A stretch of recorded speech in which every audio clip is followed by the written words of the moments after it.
This is the second part of the encapsulation tutorial. In this part, we're going to test the person class which we created in the first part. Just to recap on this, we created a class called person. Consists of 3 attributes: the name, age, and contact number. The types are string for name, int for age, and string for contact number, and we made them private as the rules of encapsulations, of class encapsulations. The other one, we've got a static variable, a number of objects which can be accessed using a class, the class name directly, so it's not associated with attributes of the objects. And of course, we created an empty or a default constructor, and because it's a private, I mentioned last time in the first part, because it's private, you have to get 2 functions or 2 methods, one set and the other one it's get. Set, the way you do it is always, if I do on this one, is always public void, and then the name is like get name, just what I can here, or set name, to apologize, set name.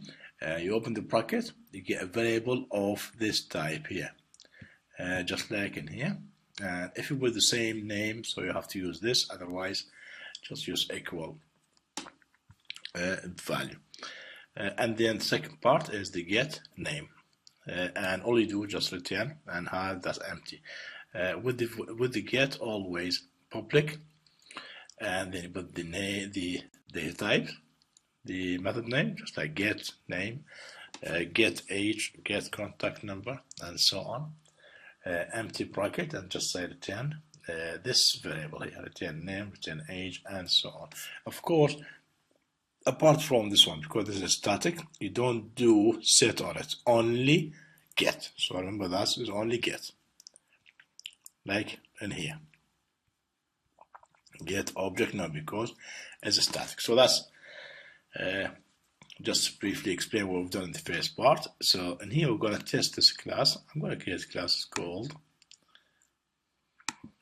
to make it easy so we understand which ones belong to what, because we have so many classes. So I'm going to call it test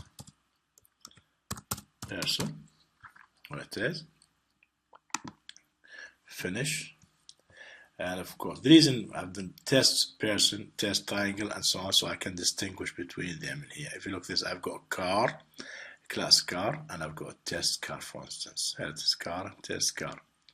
I've got students, and I've got test students. So just distinguish between different ones, because I have, in my project, I've got all the files. Remember, last time I said you can either click on create main for you, or you can just type it public static void main string array. You can put anything. You can put X, still works, but people got used to this. Args means number of arguments. Here, file can take, or the program can take. Here it is. Now let's create 2 objects. One, the person is empty, like in here. I'm going to call this one, then I'll call this one here. And here it is. Let's say person, and put name, for instance, P1. That's person 1. Say a new person. Here it is. So I created an empty person here. You look at this here, the yellow things. This is not, it's just says it's not being used at all yet. Here it is. Look at the value of local variable P1 is not used. So that's not an error, but it's just telling you it's not used. So it's a good idea sometimes variables you don't use in the program, you can remove them. But here just the start of the program. Let's create another one. Person P2, for instance, equal a new person, and I'm gonna send the values to it. Remember, it has to be exactly the same. So string for the name, and then the age, and then the contact number. That's what it needs. So name, because it's string, you have to put this. Let's say from John Miller, for instance, comma, the age, let's say 39. Contact number, because it's string, so you have to say, for instance, plus 44191 456 9801, something like that. That's it, it's done. Here, just see how many objects is being created as yet. System, for instance, system out println, and let's trace actually how many objects. Number of created objects as, and wait, then I can access. Of course, I cannot access this directly here object, because it's private. So what do I need to do? I need to use this, the get object a number here, because it's a private. So I can say the class name, because it's static. Remember, because it's static, I can use the class name dot, there it is, you see it, get object number here. Some people, they may ask, right, I'm not at this stage, and of course I'm gonna let me copy this one as well myself, copy it like that, do this, and I'm gonna put it here. There it is. Now I can run this, and let me see how many objects being created. Of course, being 2 objects being created. Yeah. There we get this one. Okay. Let me get this here so you can see it. There it is. Number of create object. Of course, we didn't create anything, so it's 0. And so I created P1, then P2, because I used new. The word new, it means create. Create an object. Without the new, objects not being created. Alright, so number of create object, of course, is here, is 2. Some people, they ask, they say, well, I can access this, and here, let me just do this, and rather than say using person, I can use the object itself. So I can say P1 dot get, that is, you can see get, and you can get, if you see it here, get in here. If you look at this, get object number here. There it is. It looks fine, it works. However, remember, it gives you something like that, because in static variables in a class is expecting the class name dot to access the object number. Still works in here, because nodes belong to an object, and that's why you get something like that. It'll give you values, but it says the static method get object number from type of person, right? Should be accessed in a static way. It means using the class name. And the other way you can have a look at it works, but don't use that. That's not recommended, because it's not belong to any object. And here, if you look, and it says get, you see that even then you can access it. Look at that. Is of type person. Can you see it? There is int, right? But it's not recommended, because can you see it as it's a static. Static always use class name, just like in here. Class name is more. When I say, for instance, here, repeat that again. Click on it. You see in here, it gives you, say, access the static way. Even though it works with this one, see, there's nothing here. So this is neat and cleaner to use this way to access the static method. So I don't recommend using this one. In real object-oriented world, use the class name and then accessing the static data. Because the static data is as a private, so you have to use a class or the method to access the the variable name. Now we've got P1 is empty, so they will set it. Say P1 because remember, because these are values here are private, so you cannot say dot name or dot age. So you have to go rather than dot name, set the names. You have to use this and use the get for when you print this statement. So when you say P1, you cannot find the name, the age, or the contact numbers. You have to use these ones to set it. Set, and it is set name, and that it tells you actually it needs an argument. So that is the name, and you can say, for instance, Mudaffar. Let me just use my name. Yeah, here it is. But I can say Mudaffar. I can say Mudaffar. Here it is. Right. P1 set. It says want to set the age. Let's set the age here. Say 91. And say P1 dot set contact number. This one. You don't say equal. You put the variables inside. It needs a string, so you have to use here it is, and say plus 44 191 420 4931. Right here, and of course, here it is. Now, if I want to print, remember we don't have the strings, right? So in here, even though we've got this one, how do I print these objects and their attributes? Of course, I can say system dot out print, say print, and I can put the name, the age, if I want, in any format. I'm going to put it on the same line, for instance here. I just put, for instance, the name. You want to get the name for, you have to say P1 dot get name. Here it is, get name. Here it is. Put a space, for instance. Then I want to get the age.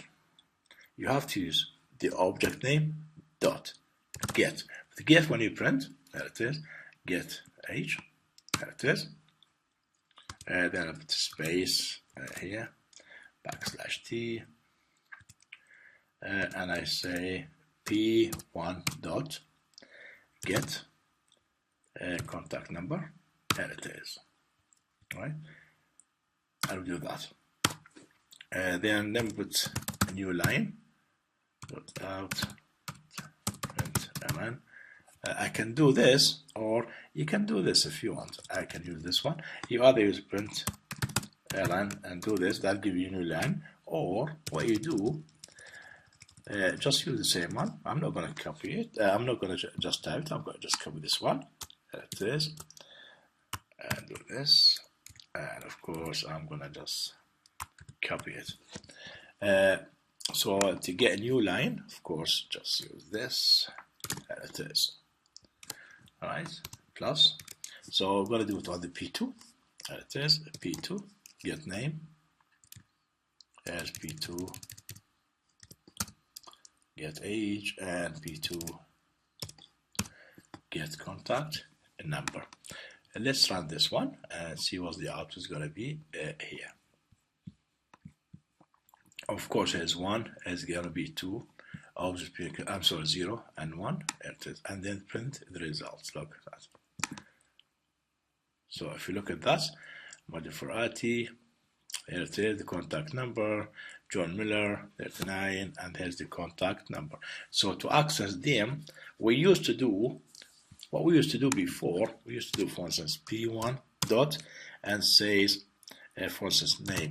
That doesn't work anymore. The reason for that, because name, age, the attributes of the class are private. Can you see it? Private. If I move any one of these private here, if I move it like that, it'll be public. And as soon as I do that, there it is. If I say P1 dot, and I say name, you can see the name here. You see? Because it's public. But encapsulations, it means I hide all my data. And that's what it is. Encapsulations, keep in mind, is keeping your data away from the outside world. And to access them, in reality, you have to do access them via set and get. Set to change the values and get to print the values. And of course, one more things. Let me do this in here, and I say, for instance, person. This is important. You have to say P3, for instance, here, and I will say equal to P2. There it is. Now the question is,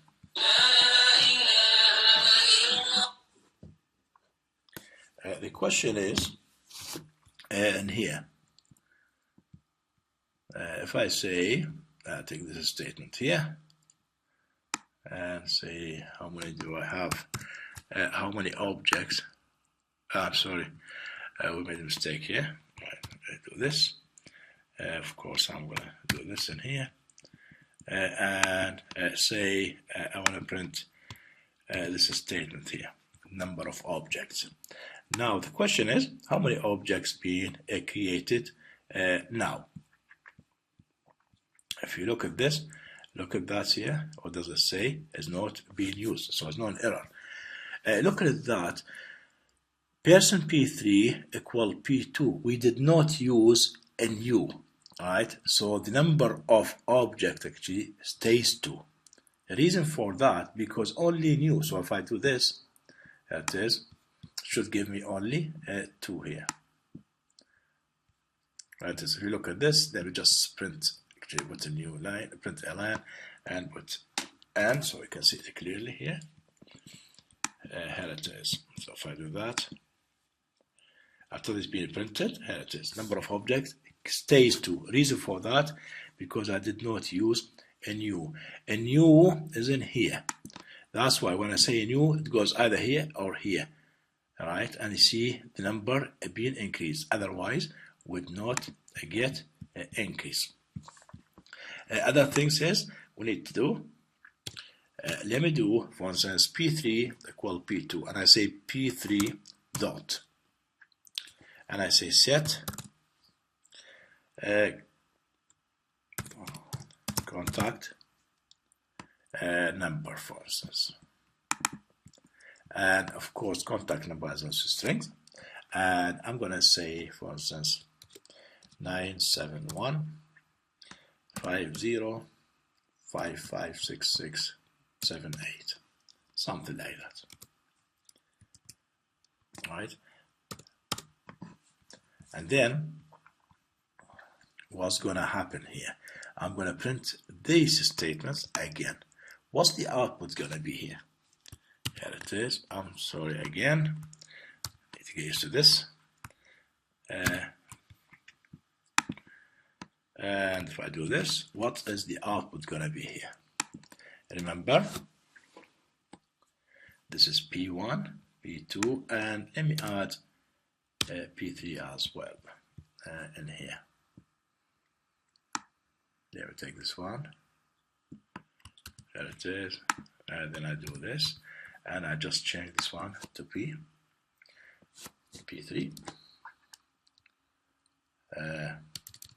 There's a P3, and of course P3. Now I've just changed P3. So what's the values of P2? P2 get name is going to be the same. I haven't changed anything here. Age same. The contact number. Remember this. P2 is pointing, or P3 is pointing to P2. So if I change anything in P3, P2 automatically would change. So the contact number is going to change for P2. If I do that, of course, from that value to this value here. And if you look at that, there it is. There it is. Can you see the number being changed for P2, from 801 here. It is the number has been changed. Change it. I changed it N, if you notice, and P2 or P3. Assume I do this. This is one last thing, just to keep actually what that means. And I would say, if I say P3 equal a new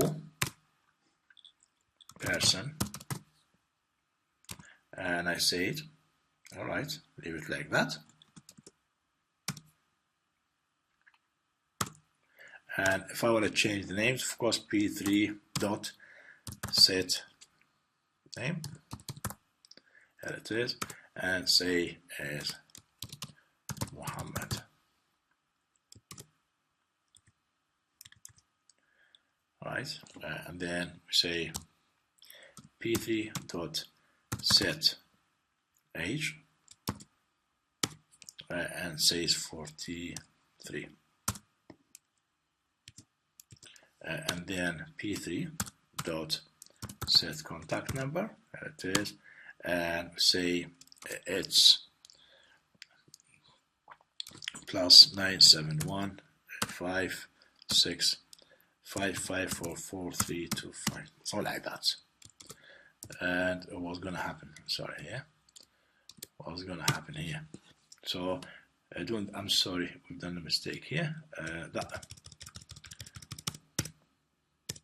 here is 971 56 5578901, something like that. Here it is, like that. And what I'm gonna do, I'm gonna do the print. These ones, of course, here. What is the output when I?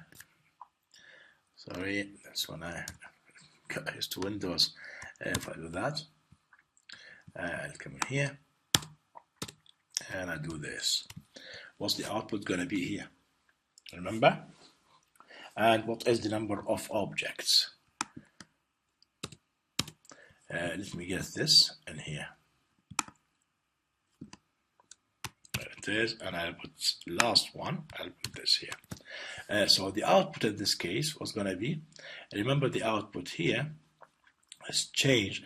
P1 stays the same. P2 is changed because of this. P3, the contact number has changed, and here from this one. So the difference between this one and this one, the contact number has changed for P2 and of course P3. And the other thing is, when I say P3 equal a new, as soon as I say the new, it's going to go in here. It's going to go to here and say it says new because empty. Number of objects is going to increase by 1. And here, so the number here is going to be 3, and of course P3, the name, the age, and the contact numbers are going to be these ones. Let's run the program and see. And of course, number of objects is going to be 3, as I said. Do this one. Here it is. See that one? Of course, this is just get a new line here, or I just put system out. Print ln, just give a new line. There it is. Run this one. And here you go. Now, the other thing is, just to make sure you separate them. And here, because they're different types, different ones, and so on. So, what I'm going to do here, let's put something like that, separate them actually. So, to give you a clear out print ln, and what I'm going to do, I'm going to put separator so that it makes it clear between them, just like something like that. There you go, between the print statement, just to make it clear for us. If I take this, it is, and make sure I get it right this time. There you go. And the other print statement, I'm going to put it just here. Do this and just remove this one. Don't need that because that's going to give me a new line already there. That one, and so on. So of course, let me get another one because where's the print statement? Here's one. Here's print, print, and print, and so on. So if I run this one, there it is. Here you go. Let me take it up first here.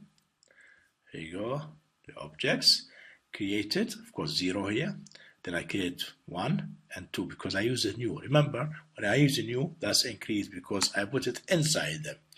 1 here when is empty or is with data, of course, inside the increase by 0. And I initialize this to 0, by the way. You have to initialize this to 0. You have to, right? Remember, that's always there. And then, so I say in here, that's being created to fill the data because that's empty P1, so I have to use the set name, set age, contact numbers, and so on. So then I say person P3, so that's going to give me these data here. You see there, Motherford and John Miller with the data. Number of created here, the objects, of course, this one, it says is 2.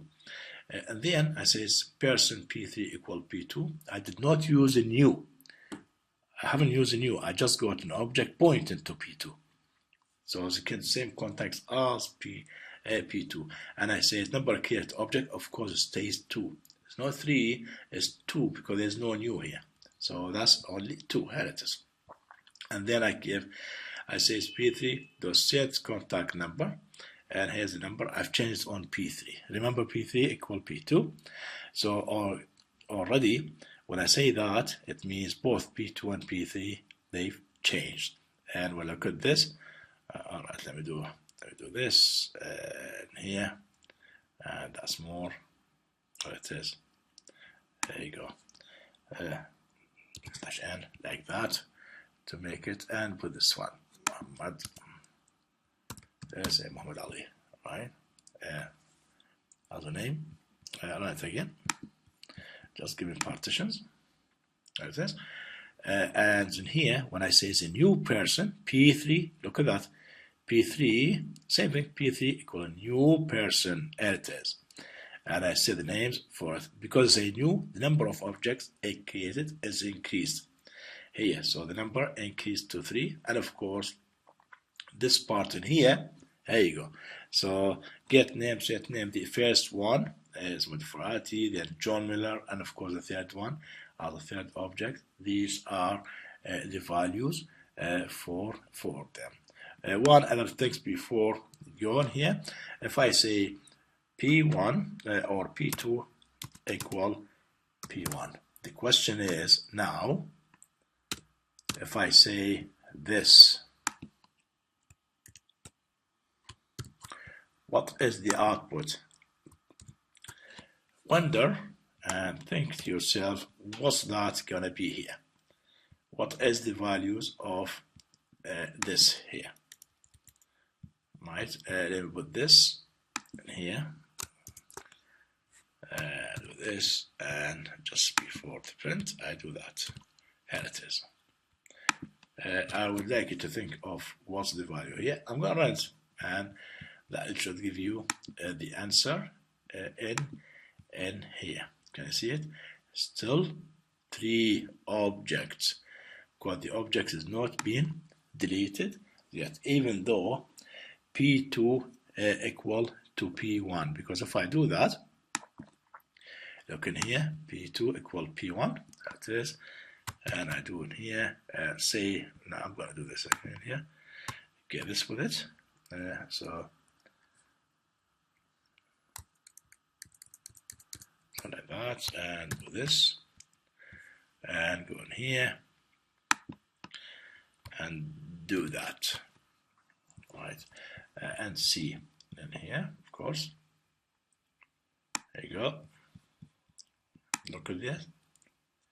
Even though looks at P2 equal to P3, the number of objects is still a 3. The reason for that, because of the new. How many news do you have in here? 1, 2, and of course as a 3. So there are 3 objects. Even though he pointed somewhere else, the object stays there and the memory is not being deleted. I hope that's explained everything. And should you have any questions, please let me know. And I'll upload these classes, both person and test person, for you on Blackboard to have a look at it, play around with the code to give you a clear understanding of the encapsulations. Thank you very much, and I hope you understand that. Should you have any question, please come to see me. Either ask me in the class, ask me outside the class, or come during the office hours. You're more than welcome. Thank you.